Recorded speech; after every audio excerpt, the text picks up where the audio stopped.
नमस्कार छात्राओं।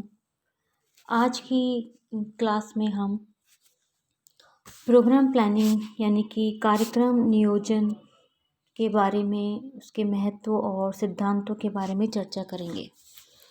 मानव जीवन में प्रत्येक लक्ष्य की प्राप्ति हेतु सतत प्रयास एवं जो नियोजन है की ज़रूरत पड़ती है, जो संबंधित कार्यों के क्रियान्वयन हेतु राह दिखाता है।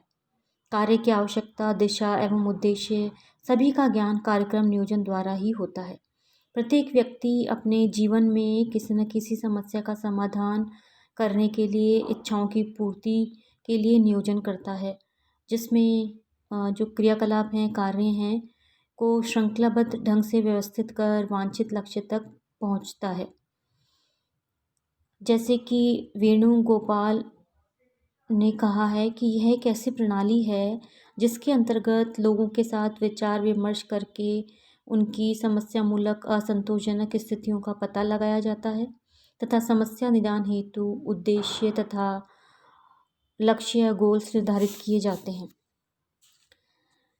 इसी प्रकार लीगन्स ने कहा है कि विस्तार कार्यक्रम सावधानी से अच्छे प्रकार समझकर तय किए गए उद्देश्यों की सूची है, जो स्थिति का अच्छी तरह विश्लेषण कर तय किए गए हैं और जिन्हें विस्तार कार्यों द्वारा पूर्ण करना है।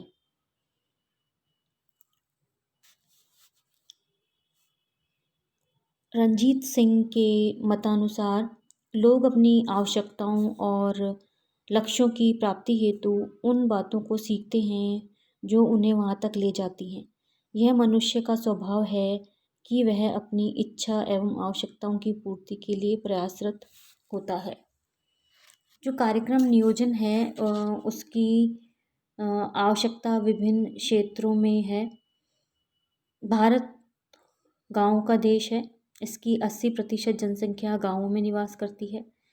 देश का विकास तभी संभव है जबकि गाँव का विकास हो। इसीलिए हमारी सरकार ग्रामीण क्षेत्रों के विकास हेतु विभिन्न कार्यक्रम बना रही है, जिससे ग्रामीणों की जीवन शैली, आर्थिक, सामाजिक, सांस्कृतिक दशा में सुधार लाया जा सके।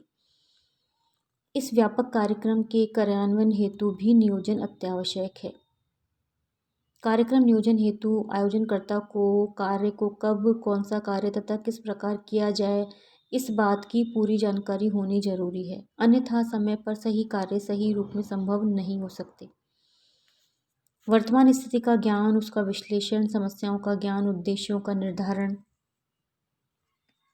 समस्याओं का समाधान किस प्रकार किया जाए, कार्यों को करने में वैज्ञानिक एवं नवीन विधियों का प्रयोग, ये समस्त बातें कार्यक्रम नियोजन का अंग हैं।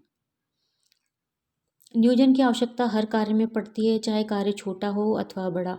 भारत जैसे जनसंख्या बहुल देश में जहाँ संसाधन इतने सीमित हैं, प्रत्येक व्यक्ति के लिए सुविधाएं एवं लाभ उपलब्ध कराना असंभव है। ऐसे में कार्यक्रम नियोजन अत्यावश्यक है। प्रसार शिक्षा का जो सीधा संबंध है वो ग्राम के उत्थान से है। ग्रामीणों की उन्नति के लिए कार्यक्रमों का नियोजन भी उसी प्रकार किया जाता है। चूँकि भारत की अर्थव्यवस्था कृषि पर आधारित है, अतः आर्थिक रूप से समृद्ध होने के लिए उसकी उन्नति जरूरी है। कार्यक्रम आयोजन वांछित लक्ष्य को प्राप्त करने का एक विधिवत प्रयास है जो विकास का मार्ग प्रशस्त करता है। प्रसार कार्य के एक सहकारी प्रयास होने के कारण इससे जुड़े समस्त व्यक्तियों को कार्यक्रम के उद्देश्य, कार्यप्रणाली आदि की पूर्ण जानकारी होना अत्यंत आवश्यक है। अब कार्यक्रम नियोजन के कुछ सिद्धांत हैं, जैसे अनुभूत आवश्यकताओं, वातावरण एवं रुचियों का सिद्धांत। हर समाज का अपना स्थान, अपनी परंपरा और नीतियाँ होती है। कार्यक्रम नियोजन करते समय लोगों की आर्थिक, राजनीतिक, सामाजिक, सांस्कृतिक दशा एवं तत्कालिक परिस्थिति को ध्यान में रखना चाहिए। कार्यक्रम लोगों की रुचियों के अनुरूप हो तभी उसका सही क्रियान्वयन संभव है। इसी तरह से जड़ से प्रारंभ करने के सिद्धांत। प्रसार कार्य का मुख्य उद्देश्य ग्रामीणों के रहन सहन, उनकी आर्थिक, शैक्षणिक व सामाजिक स्थिति में बदलाव लाना है। आर्थिक स्थिति का निम्न होना, शिक्षा में की कमी, नए संसाधन एवं तकनीकियों के प्रयोग से अनभिज्ञ रहना आदि ग्रामीणों की मूल समस्या है, जिसके बदलाव से उनकी आर्थिक, बौद्धिक संसाधनों की उपलब्धता हो जाती है। समस्याओं की तह में जाकर उनके निवारणार्थ कार्य का नियोजन करना आवश्यक है। वांछित लक्ष्य तक पहुंचने का सिद्धांत। प्रत्येक प्रसार कार्यक्रम का कुछ न कुछ उद्देश्य होता है जो आवश्यकताओं के आधार पर बनाया जाता है। कार्यक्रमों को इस प्रकार नियोजित किया जाता है कि आसानी से लक्ष्यों की प्राप्ति हो सकती है। समावेशता का सिद्धांत भी कार्यक्रम नियोजन की सफलता हेतु समाज के सभी वर्गों, धर्मों, जातीय, उम्र के लोगों की सहभागिता होनी चाहिए। यह समावेशता का सिद्धांत कहलाता है। स्वयं सहायता का सिद्धांत। प्रसार कार्य का उद्देश्य है व्यक्ति को अपने उत्थान हेतु प्रयास करने के लिए प्रेरित करना। प्रसार कार्यक्रम में लोगों को विविध सूचना या तकनीकियों के विषय में बताकर उन्हें अपने कार्यों में प्रयोग में लाने पर बल दिया जाता है ताकि उनकी समस्याओं का समाधान हो सके, उन्हें किसी पर निर्भर नहीं रहना पड़े। राष्ट्रीय नीतियों एवं कार्यक्रमों के अनुसरण का सिद्धांत। यह एक कल्याणकारी राज्य होने के कारण भारत में संपूर्ण जनसंख्या के कल्याण हेतु विभिन्न नीतियाँ एवं योजनाएं बनाई गई हैं और सरकार द्वारा इनके लिए आर्थिक एवं तकनीकी सहायता उपलब्ध कराई जाती है। ये योजनाएं प्राय शिक्षा, उद्योग, स्वास्थ्य, रोजगार, मातृ एवं शिशु कल्याण, स्वच्छता आदि से संबंधित होती हैं, जिनका उद्देश्य जनता के जीवन का आमूलचूल परिवर्तन करना होता है। प्रसार कार्यक्रम भी जनता के लिए ही बनाए जाते हैं। समन्वय का सिद्धांत।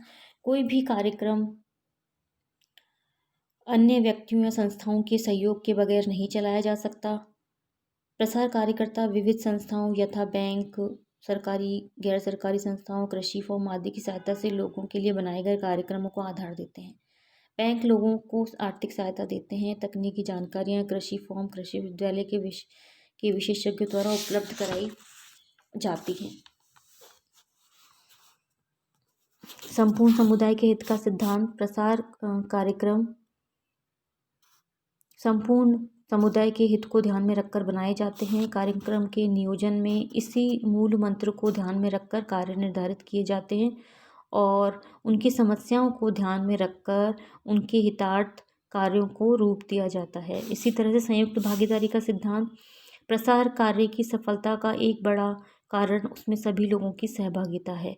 कार्यक्रम नियोजन में अधिकारियों, प्रसार कार्यकर्ताओं, स्थानीय नेताओं, सामान्य जनता सभी की भागीदारी होती है।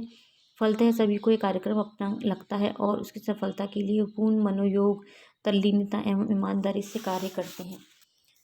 निरपेक्षता एवं तटस्थता का सिद्धांत। भारत एक गणतंत्र है। प्रसार कार्यक्रम में सभी वर्गों, धर्मों, जाति, दल एवं संगठन के लिए कार्य नियोजित किए जाते हैं। समता का सिद्धांत में प्रसार कार्यक्रम सभी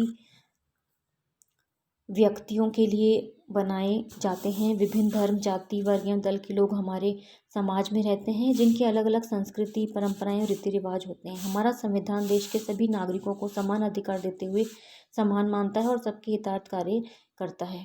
प्रसार कार्यक्रम भी सभी के लिए ही बनाए जाते हैं। सरलता एवं पारदर्शिता का भी सिद्धांत है। इस तरह से सतत विकास का सिद्धांत। प्रसार शिक्षा का मूल उद्देश्य लोगों की अभिवृत्तियों, ज्ञान एवं व्यवहार में परिवर्तन लाकर उनका विकास करना है। नमनीयता का सिद्धांत। कार्यक्रम का नियोजन करते समय हमेशा उसमें नमनीयता की गुंजाइश होनी चाहिए। समय, बजट, शैली के साथ पसंद भी बदलती रहती है। यदि ज़रूरत के अनुसार उसमें कुछ बदलाव नहीं लाए जाएं तो खर्च के साथ साथ कार्य संचालन में बाधा आती है। अतः योजना में आवश्यकता अनुसार बदलाव की गुंजाइश रखना जरूरी है।